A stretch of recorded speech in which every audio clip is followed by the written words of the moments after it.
Hello and welcome to Career Corner. Before we hop into things, let's take a look at the Headshot Photo Booth. The Headshot Photo Booth allows you a high-tech way to capture a new professional photo. This free service allows you to maintain a fresh headshot that is sent directly to your IC email.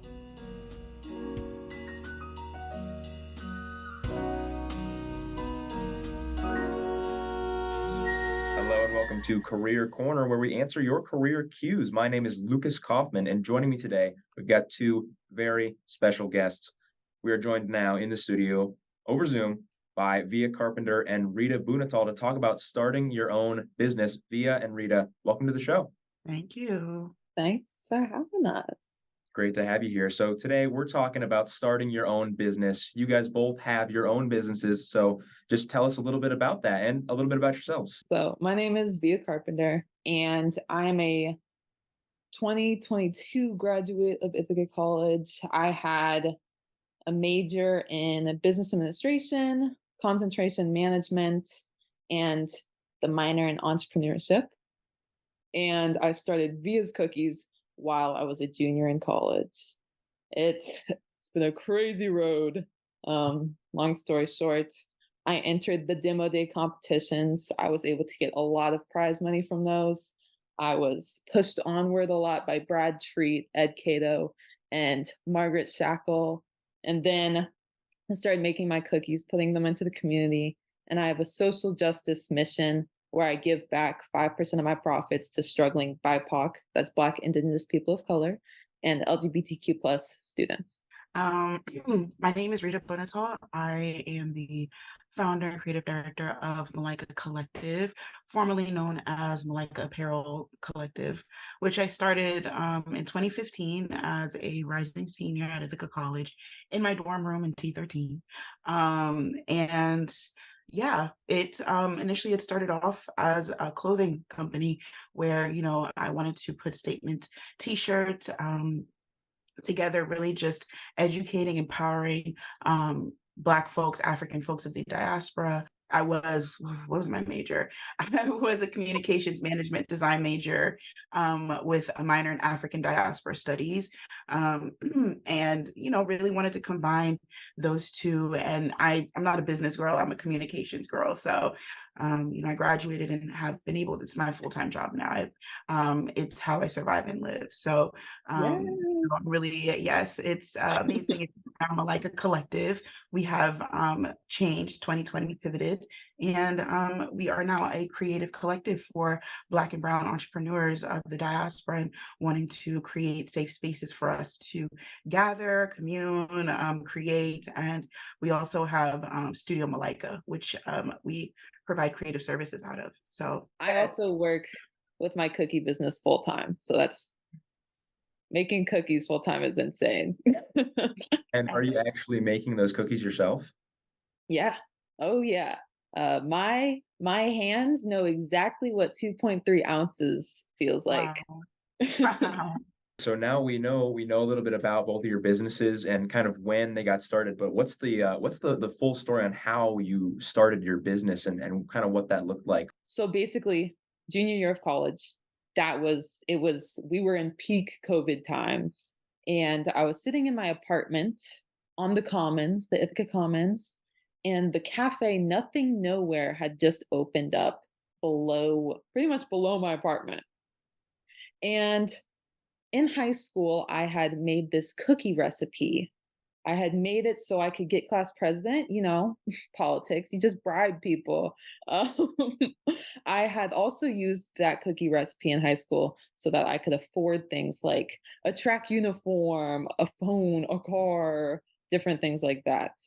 And fast forward to college, I'm sitting in my apartment, I see the coffee shop, and my entrepreneurial mind, I'm like, ooh, I could just make a few cookies. Just a few.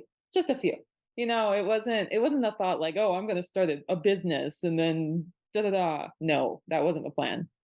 But then Brad Treat was like, hey, we've got a business competition. And I was like, oh man. I was like, I hate competing. I don't want to do this. And then I kept thinking about it and I was like, oh my gosh. I'm sitting in my room like, oh my gosh, I have to do it. And my sister was like, well, doesn't it say you have to solve a problem? And I was like, oh yeah, So the problem I'll solve is I'll give back to students like me because I came from a low income background. I'm here at the college on like almost a full ride scholarship. I got into the MLK Scholar Program. Without that, I would not be there. And so I was like, all right, I'll pitch my business idea as a business that makes delicious cookies with a social justice mission, and I'll give a percentage of my profits. And so then that's what I did. I entered that first competition and I go hard or I go home. So I went hard. And I ended up getting the maximum amount of prize money. I got Audience Choice Award, I got the Sustainability Award. I got like almost $700 in that first competition. And then from there, like people started picking up on what I was doing. And I was like, oh no, I have to take this seriously. And so I started going to shops all over the place. I got my cookies into the Ithaca Bakery. I got them into Green Star, all these other places. And I entered the next competition. The next one, there was a fund of up to $15,000. I was like, well, I got to take this one seriously. So I drilled my pitch. I made it, and then I could pitch it to you backwards if you asked me to at the time, like forward and back. I could do it. And so during the competition, I pitched my business and I had a 3-tiered ask. So you ask for either like 3,000, 4,000, or 5,000. And with each tier, I said what I would do with the funds. And I ended up getting $5,000, and I won the Sustainability Award and the Crowd Choice Award again. And I was able to get almost like now about $6,000, almost 7,000 towards my business. And since then, I've been working really hard to continue growing my business in different ways. And I found myself in a lot of really cool academic communities. I now do a lot of stuff with Cornell's campus. It's so funny because I'm listening to your story and I'm like, there's so many parallels. Hey. I love it. I love it. I love it. But yes, I'm Ghanaian, Kenyan, American. I grew up in Dallas, Texas, and moved to Ghana when I was 14, 15, and did high school there, right? So I didn't want to move to Ghana, like literally my mom's homeland, because of stereotypes, because of things that I saw on TV, which was just the power of the media, right? Like me as a Ghanaian woman, as someone who lives, eats the culture, and is breathing the culture, didn't want to go back to the culture. And just the power of media, just really just understanding that, and came back to the United States after 4 years in Ghana, and just realized that there were just a lot of just misinformation and just stereotypes about the continent of Africa. So I was really just passionate about that, still am, and joined the African Students Association on campus, was very, very just involved in that. And through that, I was PR chair and did like a photo campaign that in my sophomore year that went viral. CNN was on it, BET was on it, USA Today was on it. We literally were just, I didn't even have a major at that time. That's when I was like, maybe I should like get into communication. Let me tap into the Park School. So through that campaign, I realized the power of my voice, the power of our stories, the power of being able to shift that dominant narrative, right? So through that, I was like, I want to put shirts on. I want to put these statements on shirts. Africa's not a country. Africans don't speak one language. Just really educating and empowering folks. At the time, there were a lot of protests against our former president, and so I was heavily involved in that and the organizing of that. And my shirts just so happened to everyone, when we protest, and when you look at some of those archival photos, they're all wearing my shirts, like that was my first sort of like press. And it literally was a symbol of solidarity on campus. It was so tense. You could literally cut the tension with a knife. Like people with the shirts, it was like, oh, that's my community. Like we were on Al Jazeera. We were on Democracy Now! Like, also, I'm looking for people to hire me next year, right? So, and my face and my name are all here, right? So it's like, how can I make this, figure this out, right? So, participated in the pitch competitions, and amazing, similar to you, via like, I knew my pitch front and back. Like I had a few of my friends who believed in me. They helped me out in that process. I told people, pull up. Like with the pitch competition, I said, everyone that's wearing a Malaika shirt, show up and let's show like that this is like real. Like this is here, right? The competition came, it was great. We ended up winning the business pitch competition, and the grand prize, it was I think 20K at the time, and we ended up winning, similar to you, the first prize and the audience choice award. And it was like literally April, right when I was about to graduate. And so it was like, okay, we're doing like this is for real, right? On the flip side, right, because my parents aren't here, because I have to figure it out, right? I had to get a job, right? Like this was great, but like I'm moving to New York City. It was reality check from college to real life. And that gap, I was homeless. I did not have a place to live. I did not have, any, like, I had to invest that money into continuing the business, but also like to live, right? Because I don't even have a place to ship out orders from. So that really helped me to get a bit stable, and I was able to secure my first job. And so it was a very difficult time, but again, at the same time, it really helped me to figure out, okay, what do I need to do? All of these different things, because it's rough, right? It's hard after graduating. Like we don't talk about that enough. Got a full-time job and I was still doing my business. Every time after work, weekends, I was vending.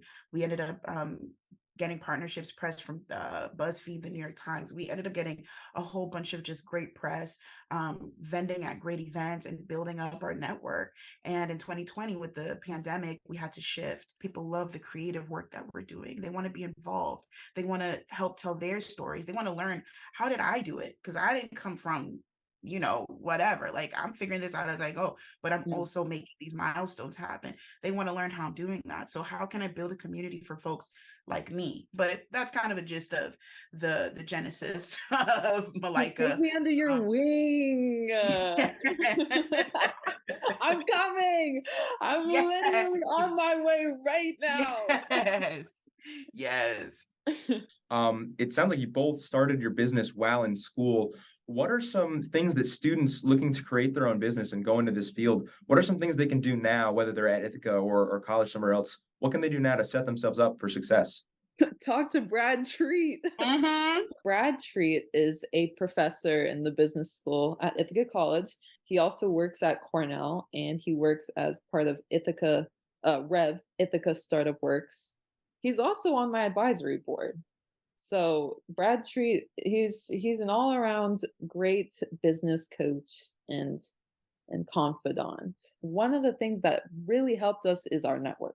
Like I just got off a call this morning with the Sophie Foundation, and they are a foundation here in Ithaca honoring their late daughter. And so now they have a whole movement they do around like mental health awareness and like suicide prevention and all these different things. And they're part of my network. I work very closely with a bunch of other brands and people who have the same vision as me, uplifting these communities that are often overlooked. And within Ithaca particularly, I've found a lot of success because of all of the different people that believe in me and that will buy my product. And obviously you have to have a good product. Like I'm not going to tell you right now that me and Rita don't have good products. Our products are solid, obviously. Right. But the stories behind the products are a very large driving force. One of the most important things is like telling your story, being real about the struggles you face, and showing people that you really care about these causes and you want to make a difference in the world, whether that difference is just for you or for multiple other people. If you can save one person, save yourself, So outside of networking, what are the most valuable resources that you've utilized in through the course of your business? And that can be like specific online tools like Shopify or something, or something more broad. Just what tools have you used to be successful? I'm just a natural marketer. I don't know. Like naturally, I'm connect, the networking is a big bit of it. But even when I was in the ASA, like for us to get the attention of a writer at CNN, like I had to be I was on Twitter. Like I was definitely on Twitter. Like I was definitely on Facebook. The reason it started going viral was because I actually posted it on our Facebook page. Our Facebook page had like probably like 30 likes at the time.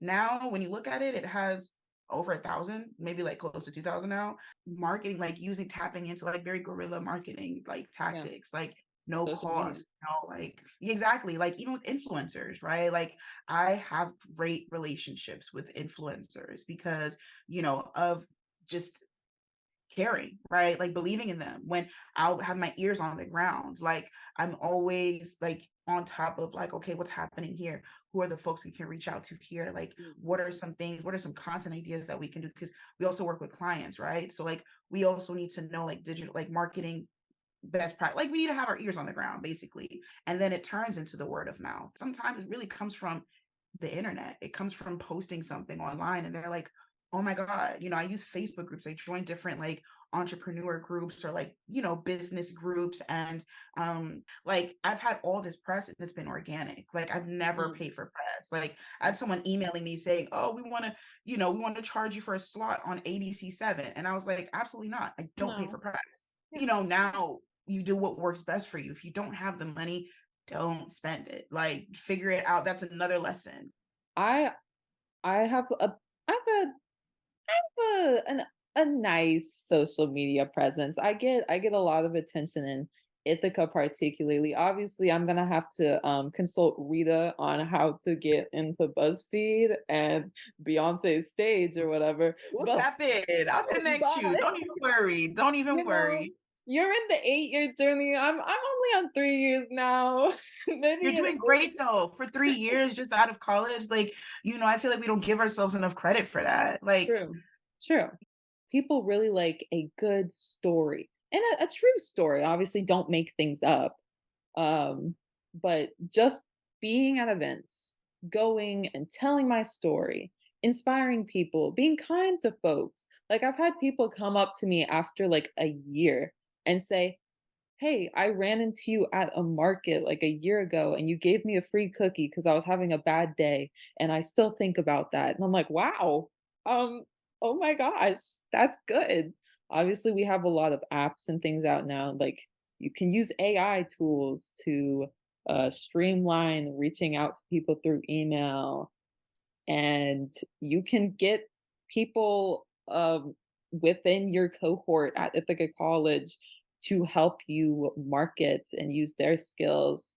I think that I used to have my website through Shopify and it was nice. I now use Squarespace and it actually very shockingly works better for my cookie business. Email marketing is good but word of mouth is literally the best. I find the most success when I walk into a place and slap a box down on their table and say, "Hey, try some cookies." And then they look me in the eye and they can't tell me no. And they're like, okay. And then we start working together. Now, Via, you mentioned a little bit ago, you said something about capitalism. So I just want to ask the question to both of you guys. Have you ever had any negative experiences with a big corporate brand or something in that vein? For legalities, we're not going to drop no names. However, I see, I will say I have had negative experiences, and not just in business, right? So I'm a model. I'm a sign model, right? I'm in the creative industry. I'm in the space, and I have experienced negative, like, and it kind of falls into the same realm, right? Like people are just not valuing your input, like they're just not valuing your presence. Me being houseless, like literally, like all the things I'm studying in these courses I'm experiencing 6 months, 4 months after I was literally rejected for housing because it was discrimination. It was literally discrimination. Literally, I was gonna say racism. Like, you know what I'm saying? Like, it was literally like, hey, come and meet us face to face. All my other roommates are white, and I'm the only Black one, and I'm the only one they don't want to accept. This was literally in 2016. That was part of the reason I was, houseless. So it's like these very real things in capitalism are affecting us, like traditional funding. I wasn't eligible for traditional funding when I started. So it's like I have to bootstrap. I have to figure out a way to do all of these things. And, for me, that's why I do what I do now. It's like, how can the information that I wish I had, like, the knowledge that I wish I had, like having workshops for folks, like giving back in that way. I want to give back in a way where I didn't have it before. As I've grown out of college, my business has grown. I've had to, certain things are just pricing structure is different, right? And obviously we can accommodate here, but you got to break even, right? Some of these things you got to make a profit. F breaking even, you just make a profit, right? So it's like, how can you? And for years, I was making losses, so it's just like, how do you do that, still like remaining true to yourself, not commodifying Black culture? And then 2020 comes along and it's like, I have these Black Lives Matter shirts that are selling through the roof, right? Like, because I've been made it, right? But it's also, it's not just spur of the moment. I live this, I breathe this. Yes, I have to be involved in capitalism, but how can I make sure that there's some type of equity involved, right? I'm not balling. I'm not a millionaire. I'm not in the 10%. How do I make sure I survive? Because if I'm not taken care of, I can't take care of anyone else. And for years I've been doing that. And now it's like, I am my demographic. Like, I'm here taking care of other people, but Rita, you got to take care of yourself. So how, and that involves figuring out how to maneuver through capitalism. So it's very difficult to succeed in a system that is kind of built against, Black people. If you are a Black person with the same, like the same accomplishments as, say, like a white person, and you're applying to a role at a job, you are actually less likely than a white convict to get selected for the job. Even if you have the same things on paper as the white person, you have the same things going for you except for your skin color. And someone who has been incarcerated, in which we should not discriminate based on incarceration, but a white incarcerated man has a higher likelihood of getting hired than a Black man who is just as well off in what he's done as the white man.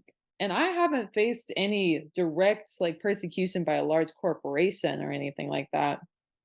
But specifically working in the food sector, getting into something like a distributor will actually, half of the time, it is what makes your company go bankrupt because of the way the system works.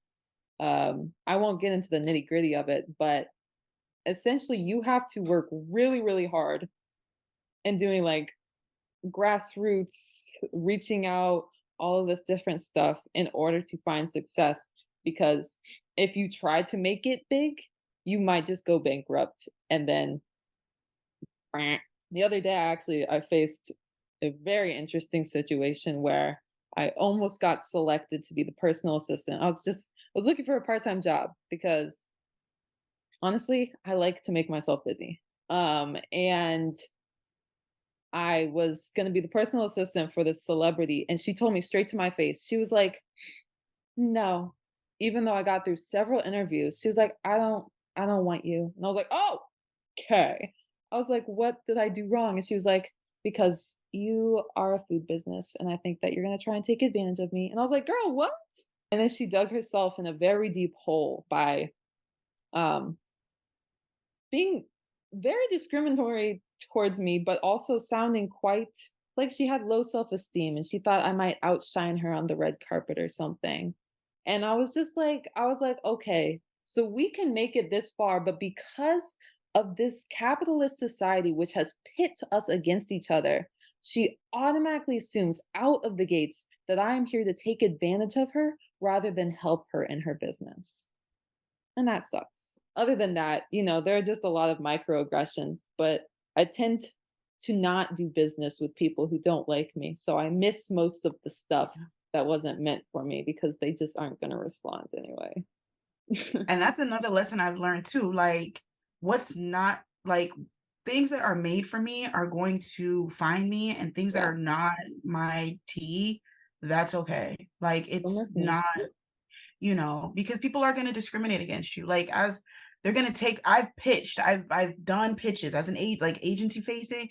I've done pitches, Mm, I've done a whole bunch of stuff, and people won't pay you the mind of day because you're yeah. Black, or because you're a Yeah. woman, or because you don't look a certain way. And it's Mhm. like, all right, that's fine. Like, move on. I'm gonna go and focus where my attention is needed. I've got one final question for you guys. What is the biggest piece of advice you would give to somebody who's looking to start their own business? To do it and not be afraid. Just do it. Literally. And surround yourself with people who will be able to pick you back up when you're feeling a little down, because it's real easy to get down on yourself when you're trying to run a business, but you'll be okay. Well, great stuff. And before we go, where can the people find you guys? You can find me at Malaika Collective, Malaika Collective, COLLECTIVE. MalaikaCollective.com as well. And you can find me on LinkedIn, Rita Bunatal. And yeah, we can connect there. You can find me at Via's Cookies, VIAS Cookies. My website's www.viascookies.com. If you would like to find my personal, and I'm also a model, my modeling page, it's Via Carpenter. And if you live in Ithaca, go to the IC Bakery and buy some of my cookies.